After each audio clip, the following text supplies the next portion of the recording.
Good morning सर्वांना. कशा आहात सर्वजणी? सर्वांना श्री स्वामी समर्थ. आणि आता सकाळची सुरुवात झालेली आहे. सुरुवात चहापासून होते. चहा घेतला की एक एनर्जी होऊन जातं. आणि चहासोबत सकाळी मी टोस्ट बिस्किट काहीतरी घेत असते. आणि आता ते घेऊन घेते. चहा झाला की मग स्वयंपाकाची तयारी करून घेत असते. आणि आता हे संध्याकाळचं रुटीन आहे. सॉरी, माझ्या वहिनीकडे जेवण सांगितलं होतं, तर आम्ही जेवण करायला गेलो होतो.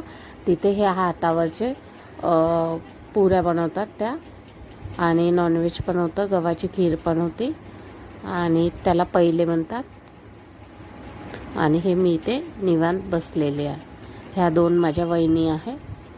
आणि हाय, हॅलो, नमस्कार. कशा आहात सर्वजणी? सर्वांना श्री स्वामी समर्थ. कशा आहात? आणि तुम्ही मला भरभरून प्रेम देता, त्याच्यासाठी खूप खूप धन्यवाद तुमचे. आणि असाच सपोर्ट राहू द्या. आणि आज आहे कालची होती जन्माष्टमी, तर आज स्वयंपाक वगैरे काही करायचं नाही. आमच्या शेजारला राहतात, त्यांच्याकडे जेवणाचं आमंत्रण आहे. तर आता आम्ही तिकडे जेवण करायला जाणार आहे. तर आता फक्त घरातलं वगैरे आवरते आणि तयारी वगैरे करते, आणि मग नंतर भेटते तुम्ही. बाय.